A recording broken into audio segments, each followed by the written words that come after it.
Carlos Montauto, ¿qué hay? Buenos días.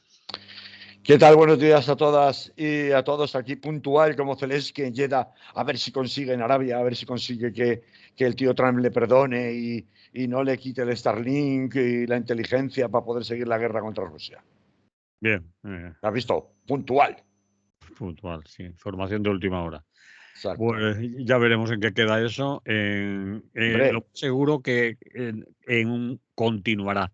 Va a quedar en lo que es una reunión de asesinos, todos asesinos allí, o sea, Zelensky, bueno, quiero decir, crímenes de guerra, los que quieras. Para empezar, su propio delegado inicial ucraniano a las negociaciones en Turquía a los 15 días de haber empezado la guerra, cuando ya había un preacuerdo para haber acabado la guerra en 15 días, con lo cual, aunque fuera indirectamente, se le puede acusar de asesino. No te quiero decir nada, el anfitrión de la reunión, el príncipe Bin Salman, el actual hombre fuerte de Arabia Saudí, al que parece que el mundo le ha perdonado, olvidado que este es un señor que se dedica directamente a pagar sicarios de su embajada para que secuestren a ciudadanos suyos en otros países, los secuestren, los torturen, los machaquen, los desaparezcan y troceen el cuerpo, ¿no? Esto parece que ya no tiene importancia, ya no pasa nada, es absolutamente respetable. Aquí todos los carniceros a nivel internacional son gente totalmente respetable, con la que nadie se mete, al que se le ponen los micrófonos y las cámaras. Y luego, qué decir de la delegación norteamericana de Marco Rubio, ese señor que aparece en las ruedas de prensa con una cruz en la frente, ¿no? Para dejar bien clarito. De ceniza, y el señor es muy devoto. Eso es. El miércoles de ceniza no se puede borrar. Hay que dejarla que desaparezca sola. Lo que pasa es que España se supone. España se supone que es un Estado aconfesional. Dice la Constitución. He dicho se supone. Marco Rubio, ¿no? No. Y el gobierno de Estados Unidos tampoco, por lo que parece. Porque la Constitución norteamericana en ningún momento es directamente no religiosa. Es decir, no es aconfesional. Es no religiosa, es libertad absoluta de credo. Pues digo yo que si el secretario de Estado de su país, de su gobierno, sale haciendo proselitismo amenazante con una cruz en la frente cuando va a dar una rueda de prensa, unas declaraciones en su condición de secretario de Estado y representando a su gobierno, pues hombre, digo yo que la neutralidad religiosa muy fácil de encontrar no va a ser en el actual gobierno de Donald Trump. Así que ahí estamos, imagínate el sainete con el que hoy nos van a regalar los oídos los medios de comunicación, con esa cátedra de asesinos reunidos en Jeddah, supuestamente en cuyas manos ha de negociarse la paz, ¿no? En fin. Muy bien, pues un recordatorio al nombre del periodista asesinado que se apellidaba Khashoggi y que desapareció, nunca se ha vuelto a saber. Todos saben quién es el asesino o el que ha encargado que lo asesinaran. Y se sabe, perdona Manolo, y se sabe hasta dónde se le torturó. Sí, la embajada de Turquía, ¿no? Eso es. Muy bien, vamos a lo que habíamos venido, porque tú pretendes hablarnos del señor Mazón. Qué raro. Dices que se le estrecha el cerco judicial. El cerco judicial, aunque la jueza, como es un señor aforado, no lo puede llamar ni siquiera a declarar, aunque le ha ofrecido que si quiere voluntariamente puede acudir a declarar, aunque ella no lo puede ni imputar, ni llamar, ni decir, ni casi saludar. Vale. Sí, pero ahí está el truco del almendruco.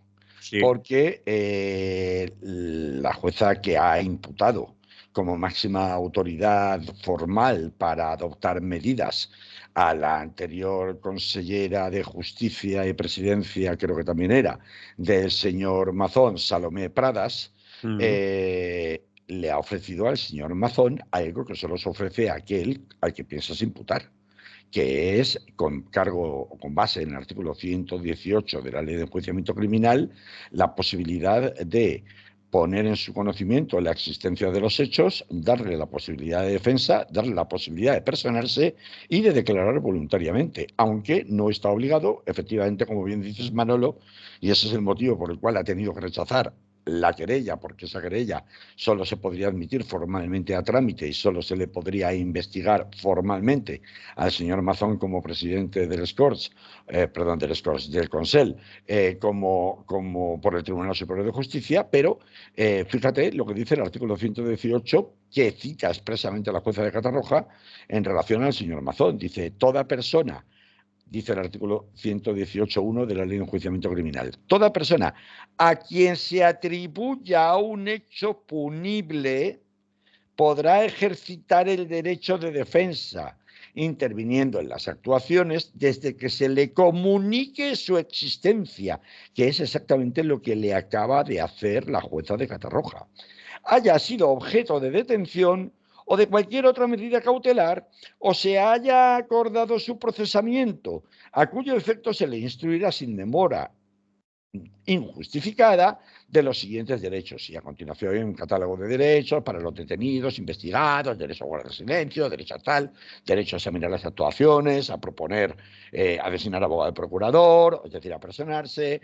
a proponer diligencias de prueba, a actuar en definitiva en el ejercicio de sus derechos de defensa legalmente y constitucionalmente reconocidos. Claro, hombre, si yo estoy descartando cualquier responsabilidad penal del señor Mazón como juez instructor, a santo de que le hago el ofrecimiento del artículo 118.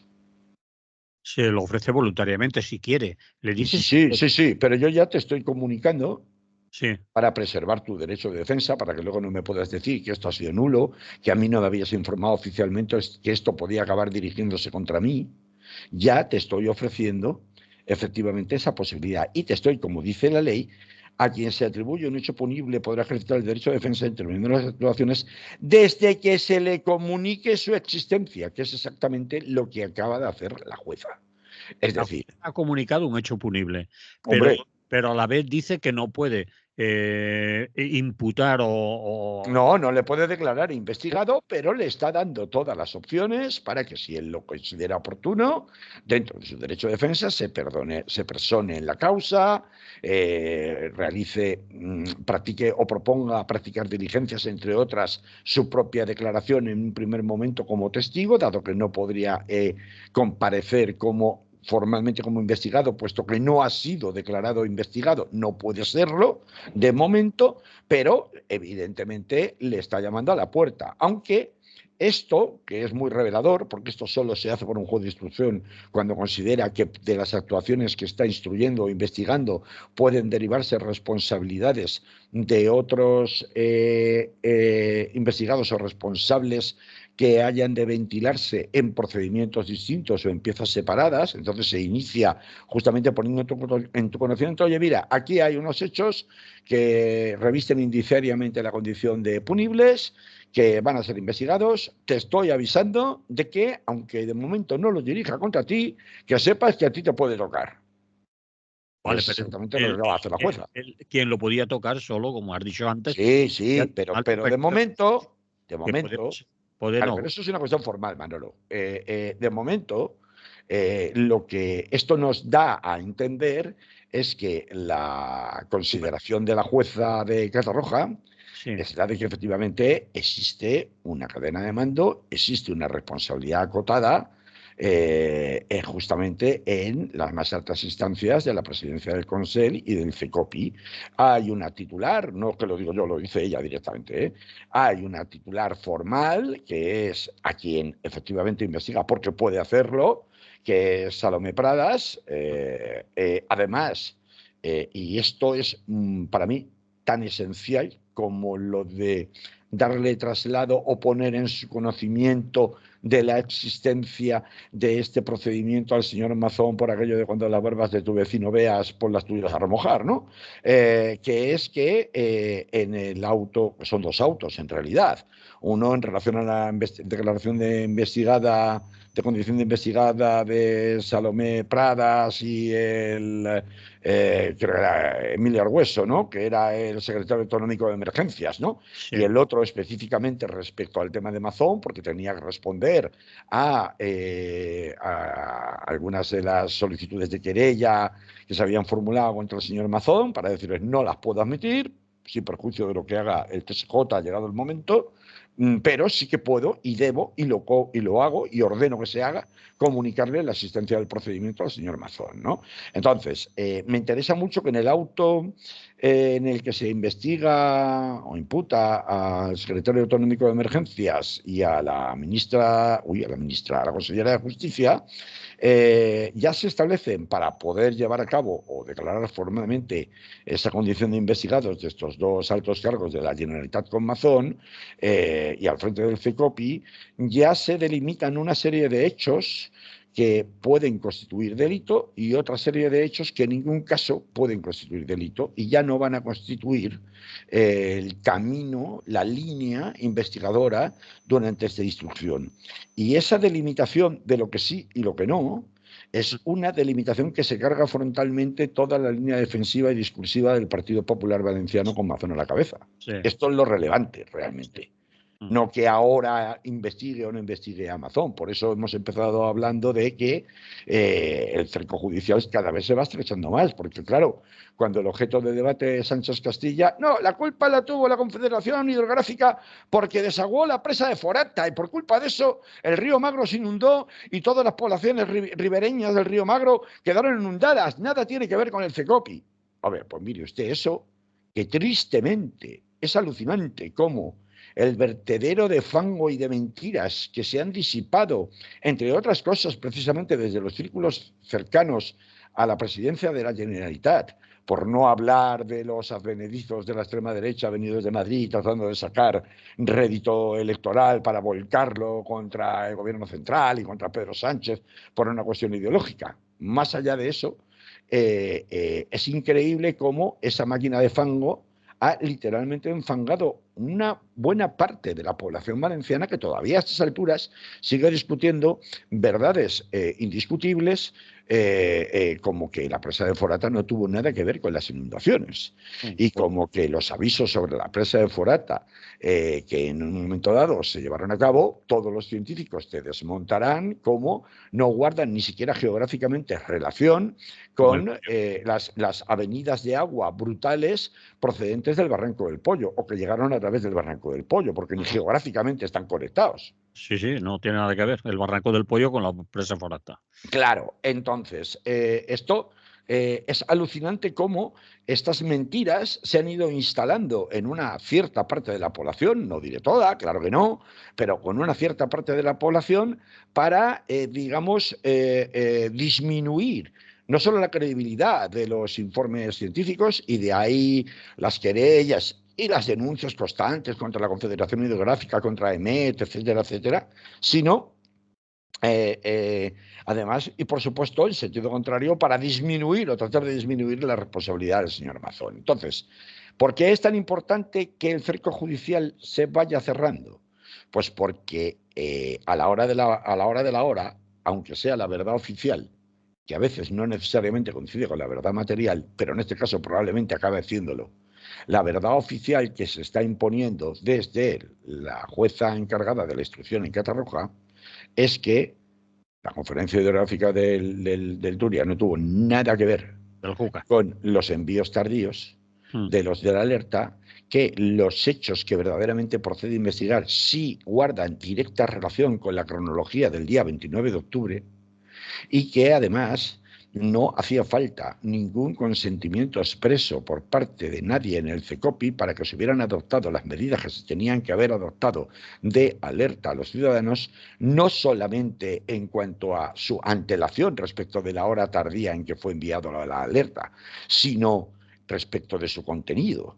Y ahí, en ese sentido, deja a salvo la responsabilidad de la EMET, por los avisos, esto no lo digo yo, lo dice la jueza Nuria Ruiz Tobarra, que es la jueza de Catarroja. Dice, la EMET a través de los oportunos avisos en los días previos y el mismo día 29 de octubre de 2024, también eran evidencias las llamadas constantes, casi 20.000 al 112 teléfono de emergencias, los avisos de los medios de comunicación, el acceso a la información en línea que se podía efectuar a través del sistema integrado SAI, que es el sistema automático de información hidrológica, los correos electrónicos, es decir, el CECOPI no podía decir, como estuvieron diciendo durante días, sobre todo Salomé Pradas, que es que esto no dependía de ella, que dependía de los técnicos, que no tenían información suficiente, que hubo un apagón informativo, pero no solo por parte del CECOPI, sino también del sistema de la Confederación Hidrográfica en cuanto al caudal del Barranco del Pollo, etcétera, etcétera. Por tanto, dice la jueza que no se puede alegar el desconocimiento de los responsables de emergencias de la Generalitat. Tenían acceso, podían participar, podían ser conocedores y, para rematar, aunque esto no lo dice la jueza, es una información periodística, según la Generalitat, el día de la Dana, decían ellos, nadie había avisado de emergencias del peligro en el Barranco del Pollo. Sin embargo, el mismo día 29, a las 14:20 horas, Salomé Pradas, en persona, había publicado un tuit donde avisaba de mucha precaución a los vecinos por donde discurren el río Magro y el Barranco del Pollo. O sea que, sabían. A las 19:34 de ese mismo día, es decir, 3/4 de hora antes de que se disparara la alerta a las 8:11, el mismísimo Carlos Mazón había estado hablando con el secretario autonómico de Infraestructuras y Transportes, Javier Sendra, que es el alto cargo del Consell que se encontraba en esos momentos en el puesto de mando de Ferrocarriles de la Generalitat y en el que él mismo estaba bloqueado porque los trenes, dado el caudal de agua, no podían ni siquiera reconocer las vías, con lo cual estaba pidiendo ayuda para que efectivamente se paralizara el servicio de ferrocarriles de cercanías o dependientes de la Generalitat Valenciana, situación que se había ya conocido desde el complejo Valencia Sur de Ferrocarriles de la Generalitat a las 19:05. Es decir, como 3/4 de hora antes, Mazón ya sabía que la situación era insostenible. Tardaron 3/4 de hora más, pero es que encima, como muy bien les reprocha, muy bien argumentadamente digo, les reprocha la jueza de Catarroja al CECOPI y a la Generalitat, la cuestión no es esto, la cuestión es que en ningún momento, el mensaje solo si lo recordamos, porque ya se nos ha olvidado, y la jueza ha tenido que venir a recordarlo. Por eso es tan importante a veces que la verdad oficial se abra paso, porque acaba estableciendo una especie de dique de contención respecto a la confusión generada por la maraña de mentiras que en estos casos se vierten para evitar responsabilidades. La jueza ha venido a recordarnos algo muy útil, que es que, ¿qué decía el mensaje de alerta? Oiga, no se desplace. No decía en ningún momento, oiga, súbase a lo más alto que tenga en su casa o edificio. Sí, sí. Dice que Esto es esencial. no llegó tarde, sino mal. No, mal no, muy mal. Mal redactado, muy mal redactado. Muy mal, porque no se instruyó a la población de lo que tenían que hacer, suponiendo que en algunas poblaciones el torrente de agua inundara sus casas con posterioridad a las 20:11 de la tarde. Que hubieran podido, por tanto, salvar sus vidas de haber sabido que lo primero que tenían que hacer era subirse al palomar, para que nos entendamos. Por tanto, no es relevante, como he visto en algunos titulares, desde que se ha conocido la noticia de la imputación de Salomé Pradas y del secretario autonómico de Emergencias, que no se impute o investigue en este momento a Mazón, sino en los términos en los que se investiga o se circunscribe a partir de ahora la investigación, que pone directamente el foco única y exclusivamente en la responsabilidad de los altos directivos de la Generalitat, tanto en el CECOPI como en el puesto de mando. Y en la escala de mando del CECOPI, no olvidemos que había naturalmente por encima un presidente, y es muy escandaloso y muy humillante cada vez que sale Mazón a decir ya todas las explicaciones convenientes, con qué diferencia de tratamiento ha actuado la Generalitat y su servicio de emergencias en esta reciente dana o mini dana que hemos atravesado la semana pasada y que estamos todavía coleando, en relación a cómo se actuó aquel funesto día del 29 de octubre. Entonces, esa omisión del deber de socorro y del deber de vigilancia que le corresponde directamente a las instituciones públicas a sus más altos niveles en todo caso, podría acabar derivando, ya veremos, porque las maniobras procesales luego de los abogados, lo digo con conocimiento de causa, como Sí, sabes, sí. Manolo. Yo no sé si conviene para algunos oyentes y oyentes ahora mismo decir que Carlos Montouto es abogado en ejercicio, no solo licenciado en Derecho, como hay muchos, sino abogado en ejercicio y desde hace muchos años. Muchos años. Muchos años de tribunales. Así que Eso es. Entonces, por eso digo que evidentemente maniobras procesales en el Tribunal Superior de Justicia habrá, pero la pregunta que surge ahora es, bueno, ¿y cuándo el Tribunal Superior de Justicia va a considerar que puede proceder para actuar contra Amazon? esa era Es la evidente que el pregunta que Tribunal... te quería hacer, porque Salomé Pradas, yo no sé si he entendido mal, quiero hacer esta pregunta. ¿Hay en algún momento en el auto de la jueza de Catarroja que diga que Salomé Pradas podía haber tomado las decisiones sin esperar instancias o órdenes de instancias superiores? Sí, Sí, por sí. eso es para mí mosqueante, porque a lo mejor eso salva a Amazon, ¿no? Ella Eh, a tomar Puede ser, decisiones sin puede ser, esperar que puede nadie ser, le puede dijera. ser, pero es que la jueza no tiene por qué ir en una línea, digamos, de especular con las responsabilidades políticas que se han de ventilar en otros lugares de los posibles responsables. Y si en un momento dado hubo al margen de Salomé Pradas, por encima de ella, una omisión del deber de socorro o una omisión del deber de vigilancia que sí le correspondía, dada la gravedad de los hechos que sí eran conocidos por parte del presidente autonómico, señor Mazón. Y también tiene algo que Esto, ver con lo que esto, declare Salomé que Pratas, ¿no? Es decir, si inculpe, si dirija, si dice que estaba esperando, si se comunica claro, y claro. preguntó qué hacer, eso tendrá que ver, ¿no? ¿O He no? dejado una pregunta abierta que no he respondido porque nos hemos ido por otro lado, ahora la responderé, que es cuándo el Tribunal Superior de Justicia sería previsible o razonable que tomara cartas en el asunto respecto al señor Mazón. ¿Lo hará? ¿No lo hará? Y luego a partir de ahí ya veremos qué pasa, ¿no? Pero de momento lo hará.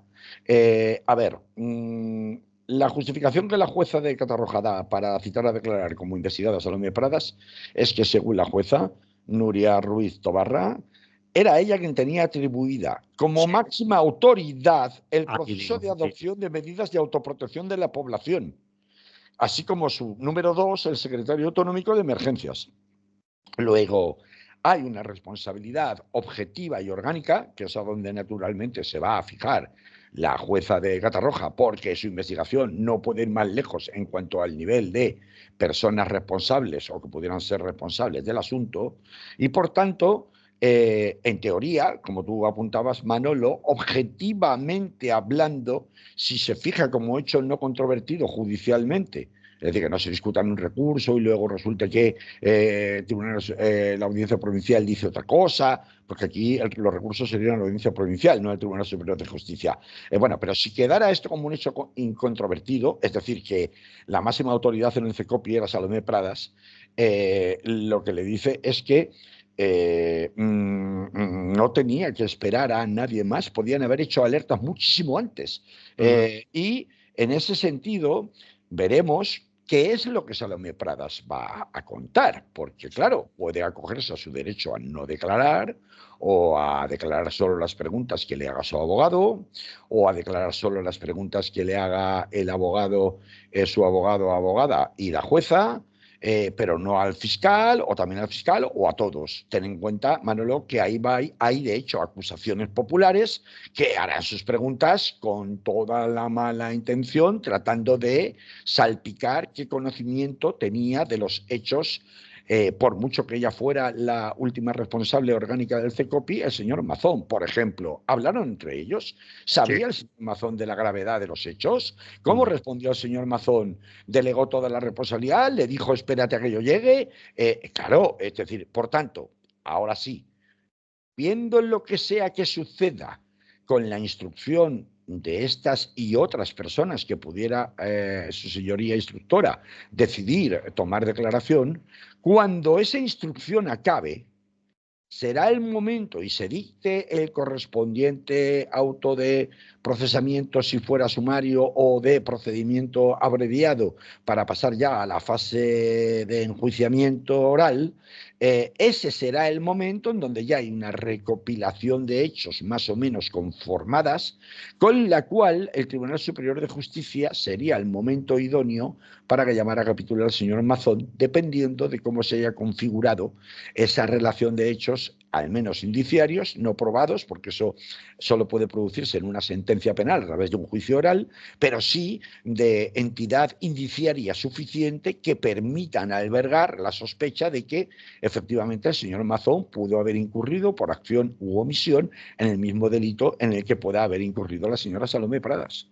Y eso es un poco el destino judicial, pero que ya veremos, no está escrito, faltaba más. Pero sí es muy conveniente saber que donde se está concentrando, poniendo la lupa completamente y descartando toda la hojarasca, todo el ruido, toda la mentira, todo el fango que ha generado la defensa desde el primer día, desde el día 2 de Mazón y del propio Partido Popular, eso se está cada vez aclarando más y se está concentrando única y exclusivamente en la propia responsabilidad de la cadena de mando de la propia Generalitat Valenciana presidida por el señor Mazón. Y yo creo que eso es una muy buena noticia porque uno de los grandes temores, y alguna vez yo lo he contado aquí al principio, es, a ver, no es tan importante a quién se investigue inicialmente como en qué línea de investigación se quiere abundar, porque una de las cosas, por ejemplo, que ha hecho en este auto donde ya declara como investigadas a Salomé Pradas y al señor Argüeso,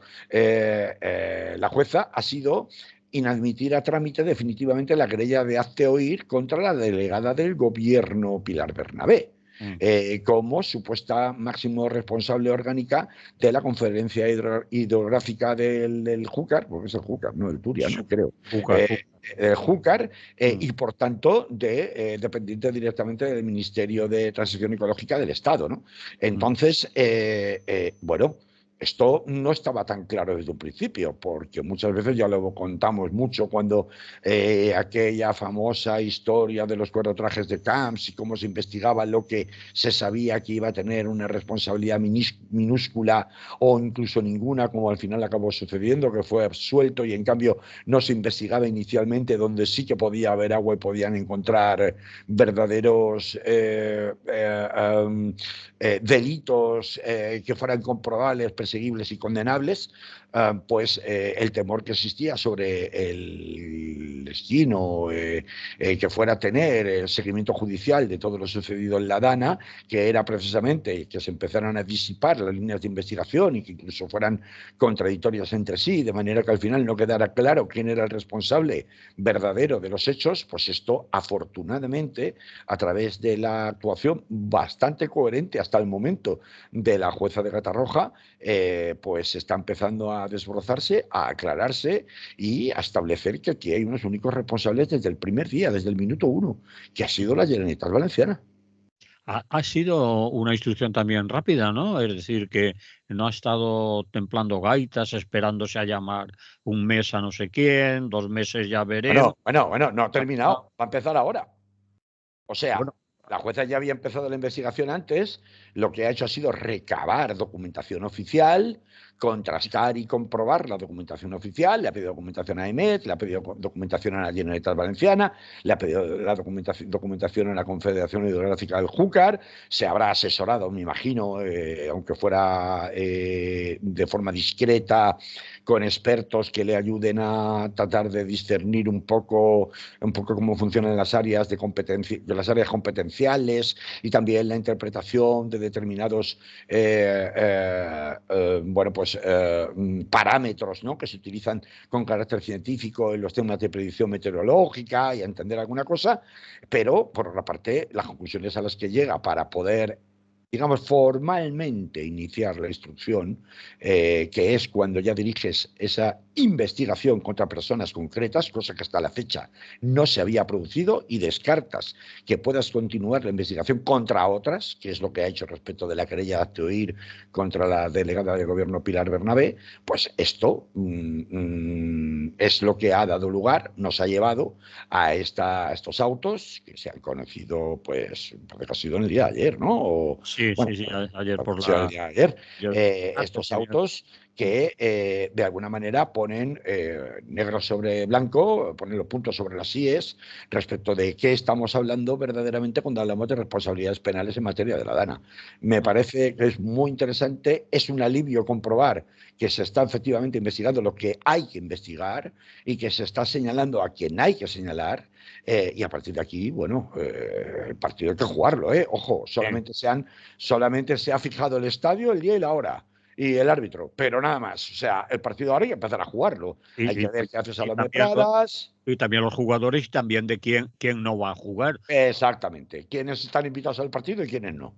Entonces, pero el partido hay que jugarlo, ojo. Sí. Y pues la defensa de Salomé Pradas, aquí hay penalistas, abogados penalistas muy expertos, con muchos años de manejo en el Tribunal Superior de Justicia, en la Audiencia Provincial, en el Juzgado de Instrucción, en materia de defensa de las altas instancias políticas, por corrupción principalmente. Recordemos el gran entrenamiento que supuso todo lo relacionado con Camps y con la Gürtel, y por tanto que de momento el tren vaya por la vía que debía ir es un alivio, pero solo significa eso, que el tren va por la vía que debía ir. Podría haber sido peor, y haber ido cada vagón del tren por una vía diferente. Vale, Entonces, vale. podría haber sido peor, de momento bien, pero sin lanzar las campanas al vuelo. ¿Quieres decir con esto, Carlos, que Salomé Pradas no va a ir al juicio con un abogado de oficio No, de va a ser mala, que no. de mala manera, ¿no? Y Emilio Argüeso tampoco. Y además, todos estos abogados, a los que conozco personalmente, a casi todos, se conocen mucho entre ellos, con lo cual me imagino que habrá, porque han intervenido muchas veces. Entonces, en los mismos sumarios, en los mismos procedimientos, en el caso NOS, de Urdangarín, en mil cosas. Entonces, en la Audiencia Nacional, en fin, o sea, las ramificaciones de la corrupción del Partido Popular en Valencia son muy conocidas. Y es curioso porque la mayoría de esos abogados no son precisamente de derechas. Pero, en fin, yo dejo apuntado ahí que queda un margen enorme de maniobra para las defensas tanto de Salomé Pradas como de Emilia Argüeso inicialmente, y ya no te digo nada, en el TSJ por parte de Mazón, que vamos a ver cómo le complican la vida con recursos y más recursos en la instrucción a la señora instructora de Catarroja, ¿no? Ujú. Muy bien, Carlos. Pues muy interesante lo que nos has contado hasta ahora, pero ahora le vamos a poner música a Pues todo claro que esto. sí, déjame descansar un poco. Bueno, tú no te cansas nunca, chaval. Sí, que va.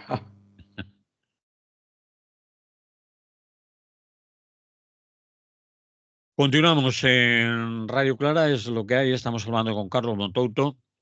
Os lo hemos dicho antes, pero volvemos a repetirlo. Es necesario que en el día de hoy, después de lo que habéis escuchado en la primera parte, volvamos a recordar que Carlos Montouto es abogado de larga experiencia, conocido en Valencia y todo eso. Así que no habéis oído un comentario de un cuñado en el bar. Así que lo dejamos ahí y pasamos a otro tema, ¿vale? Puigdemont, Vale, Puigdemont y las amnistías a medida. Explícate. eso piensa el Supremo, ¿no? Bueno, explícate tú. De todas maneras, te aviso que vamos por el minuto 30 y muchos, ¿eh?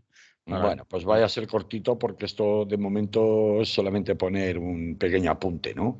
Eh, Hoy, bueno, mañana, para ser exactos, no, hoy, martes, se comienza a ver, se inician, por toda esta semana creo que va a durar, las vistas en el Tribunal Supremo de los recursos contra la denegación de la concesión de amnistía por el propio Tribunal Supremo al expresidente catalán Carles Puigdemont y también a sus consejeros Toni Comín y Lluís Puig, justamente por considerar que el delito de malversación del que venían acusados y fueron condenados en el juicio del proceso en rebeldía no eran amnistiables. Bueno, no fueron condenados, miento, porque no se les llegó a juzgar. Pero, en todo caso, que no serían amnistiables. El hecho de que no sean amnistiables implica que, por tanto, habría un procedimiento pendiente, abierto, veremos durante cuánto tiempo, que impediría en la práctica el ejercicio de los derechos políticos de estas tres personas, ¿no? Y esto es lo verdaderamente grave o sangrante para Carles Puigdemont y por lo que están tan enloquecidos detrás de la amnistía. Lo interesante de este asunto es que en estos recursos, además del célebre Gonzalo Boye, el letrado de Puigdemont y de Comín, que además ha sido investigado en múltiples ocasiones por distintos tipos de delitos en los que se considera que es una campaña de acoso del Estado profundo parapolicial español por parte del entorno independentista. Esta decisión la tomó el juez Llarena. El juez Pablo Llarena es Sí, juez del Tribunal Supremo. sí. Y el recurso que se va a ver ahora por la Sala de Apelaciones es también del Tribunal Supremo. Hasta ahora, la Sala de Apelaciones de la Sala Segunda, que es la que se encarga de los asuntos penales en el Tribunal Supremo, ha confirmado siempre, sino incluso a veces yendo más lejos, todas las decisiones de Pablo Llarena. Recordemos, por ejemplo, las euroórdenes emitidas que fueron recurridas y convalidadas por parte de Pablo Llarena, después por el Tribunal Supremo, y sin embargo luego fueron rechazadas por jueces en Bélgica, en Alemania y en otros lugares, ¿no? Por lo tanto, digamos, el alineamiento de posiciones de Pablo Llarena con el resto de la Sala Segunda del Tribunal Supremo, pues es bastante obvia, por lo menos en cuanto a los precedentes. Por lo tanto, cabe esperar que la conclusión a la que llegue la Sala de Apelaciones del Tribunal Supremo sea la misma que ha venido manteniendo Pablo Llarena, que es que el delito de malversación no es amnistiable para estos recurrentes, que no condenados. Pero el interés de esto, ¿dónde está? El interés de esto está en que a la tesis de Gonzalo Boye de la defensa se ha sumado la Abogacía del Estado y hasta la Fiscalía del Tribunal Supremo. La teniente fiscal del Supremo, que esto es una cosa novedosa, porque la Abogacía del Estado, si recordáis en el juicio del proceso, se sumó un poco a la tesis de que no habría delito ¿Perdón? No, sigue, Que no sigue. habría delito de rebelión, sino que habría delito de sedición, ¿no? Pero la Fiscalía mantuvo hasta el final RQR en una posición durísima, pero absolutamente durísima, no, que aquí había un delito de rebelión porque se consideraba que había habido una tentativa violenta para hacerse con el control de las instituciones del Estado. Sin embargo, esta vez la teniente fiscal del Supremo, María Ángeles Sánchez Conde, también ha pedido estimar los recursos. Y es la primera vez que esto se produce, es decir, que la Fiscalía va de la mano al Tribunal Supremo, la propia Fiscalía del Tribunal Supremo va de la mano de las posiciones de la defensa de los independentistas, porque que lo haga la Abogacía del Estado, ya sabemos que eso, como sí que depende directamente del Ministerio de Justicia, tal cual, es que es orgánico, pues forma parte de los acuerdos PSOE-Junts en esta materia. Pero que lo haga la Fiscalía del Estado, que en ese aspecto, por más que se diga, es independiente, y así lo demostró en el juicio del proceso, es muy sorprendente, porque claro, es que todas las partes coinciden en que Llarena se ha inventado los hechos, porque la justificación de Llarena para decir formalmente que no hubo, o sea, que no sea amnistiable, es que este delito de malversación, que consistiría en el uso de fondos públicos para la organización del referéndum del 1 de octubre y el resto de los actos relacionados con la declaración de independencia unilateral, afirma el juez Llarena que hubo enriquecimiento personal y que se emplearon fondos europeos, que eran los dos supuestos por los cuales el delito no sería amnistiable, porque chocaría con el ordenamiento jurídico comunitario europeo. Y sin embargo, todos, hasta la misma teniente fiscal del Tribunal Supremo, coincide que Llarena se lo ha inventado, porque en la sentencia del procés, en ningún momento a los que sí fueron condenados por malversación, se les imputa o afirma en ningún extremo de la sentencia ni que se enriquecieran personalmente, ni que para ello se emplearan fondos de la Unión Europea. Por lo tanto, ¿de dónde se ha sacado esto Llarena? Si no tiene asiento en ningún sitio.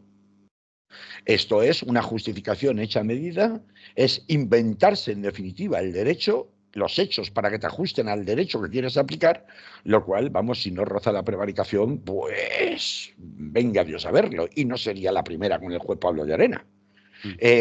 Claro, Pablo Llarena tiene una fuerte protección de sus compañeros en el Supremo, porque Pablo Llarena es quien ha estado, digamos, poniendo la cara en todos los frentes judiciales a nivel europeo y a nivel de la opinión pública de la actuación del Tribunal Supremo contra, no solo Puigdemont, sino también contra todos los líderes independentistas del procés. Por tanto, ese coste de desgaste personal y profesional, evidentemente, uno no lo soporta si no es porque sabe que tiene las espaldas muy cubiertas por el resto de compañeros que luego van a resolver los recursos que otras partes te puedan presentar a ti. Pero claro, esto solamente es un paso.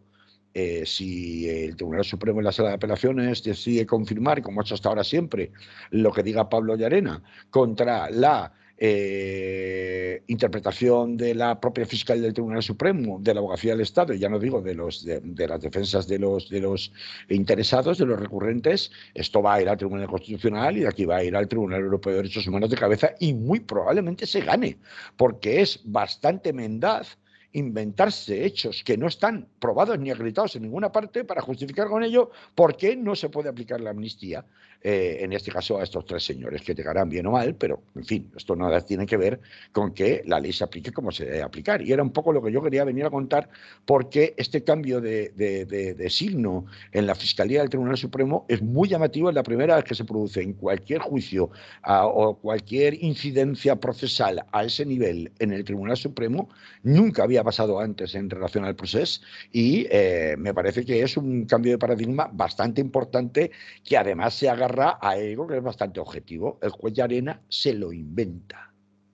Y que vamos a ver un juez del Tribunal Supremo del supuesto respaldo de sus propios compañeros en la sala segunda del Tribunal Supremo, con el poder que eso tiene, se permita el lujo de inventarse los hechos, resulta muy descarado, muy fuerte y muy objetivable. Es decir, esto ya no depende de la interpretación, depende de si es algo que se puede objetivar o no se puede objetivar, y es subjetivo.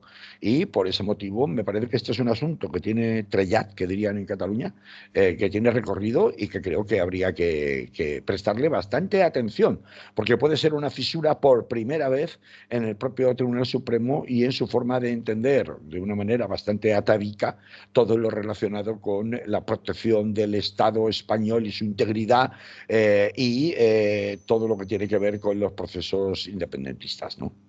En Vale, este caso catalanes. yo te quería hacer una consulta sobre esto que he oído en alguna información. Me vas a confirmar si ya la has oído o no, o si tiene sentido. Dicen que ahora quien tendría que decidir sobre la amnistía del señor Puigdemont ya no sería el Tribunal Supremo, sino el Tribunal de Justicia de Cataluña, porque ahora ya no es eurodiputado, sino que sería diputado por Cataluña o algo así, o no tiene Sí, sentido sí, lo que sí. estoy diciendo. No, no, sí tiene Entonces, sentido. Es la tesis que defiende Gonzalo Boye, que es el abogado de Puigdemont y sí. Comín, que la han defendido desde el primer día. También la defendieron, por ejemplo, recuerdo la defensa de Junqueras y de otros responsables procesados y condenados en el juicio del proceso, que no eran eurodiputados. Por tanto, sería la misma razón de que la competencia correspondería al Tribunal Superior de Justicia de Cataluña. Esto lo han dicho Y no siempre. Supremo, es decir, Y no al Supremo. Esto lo ha dicho siempre, el Tribunal Supremo siempre lo ha desestimado. Ahora, Boye, que nunca sé cómo se dice, Boye, creo,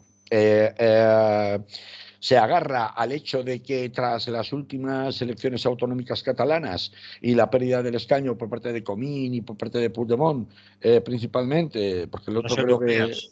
sí, exacto, sí, pero después de las últimas elecciones, él tiene escaño recordemos que Puigdemont se presentó a las elecciones autonómicas con la intención de que fuera declarado presidente, de conseguir la presidencia de la Generalitat. Sí, sí. No lo consiguió, pero se presentó y salió elegido.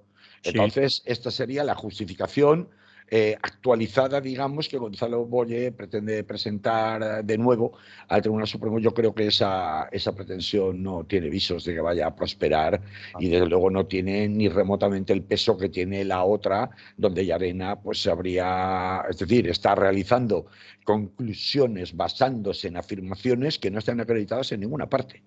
vale. Entonces, eso es una línea de ataque vía de recursos mucho más segura, mucho más objetiva, mucho más clara que esta, que es una línea fina, que además la de la competencia del Tribunal Supremo, negarle la competencia del Tribunal Supremo, como que el Tribunal Supremo se va a dejar que le quites tú la competencia y la mandes al Tribunal Superior de Justicia de Cataluña. Ya se inventarán algo, como ya hicieron cuando la sentencia del Procés, las cuestiones previas, que fue una de las que se planteó, esta de la falta de competencia del Tribunal Supremo, Vale. y ya fueron resueltas en la sentencia del Procés, con lo cual eso no tiene muchos visos de que vaya a prosperar. Vale, que quería escuchar tu opinión. ¿Tienes 3 minutos para hablar de Canadá? ¿Quieres usarlos? Sí, claro, aunque sea unas pinceladas, ¿no? Vale, pues dime lo que quieras de Canadá en 3 minutos por 25 pesetas cada minuto. El Pues, ¿quién primer se ha de ido de...? guerra Yo para empiezo Trump. rápido. Yo Dices que es empiezo el primer rápido. frente de guerra para Trump. No Sí, claro que sé, sí. es un Hombre, lenguaje muy fuerte, un lenguaje muy fuerte. hombre, porque, vamos a ver, es que el lenguaje de Trump es menos fuerte, querido. Cuando está diciendo que Canadá va a ser el estado 51 de la Unión.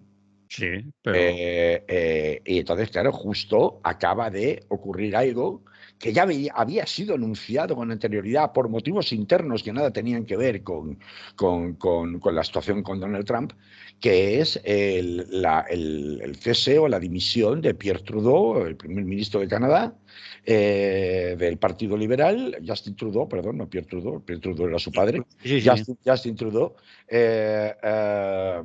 que ya le plantó cara a Donald Trump. De hecho, en Canadá hay un sentimiento muy nacionalista que a partir del anuncio de lo que en Canadá se consideró una agresión pura y dura por parte de los Estados Unidos, con el primer anuncio de imposición de aranceles del 25%, generó que incluso en los acontecimientos deportivos, en donde de manera bastante normalizada participan conjuntamente equipos de Canadá y equipos de los Estados Unidos, por ejemplo, pues en la NBA de baloncesto, que es la Liga Profesional de Baloncesto, participa un equipo que tiene su sede en Canadá, en Toronto, los Toronto Raptors.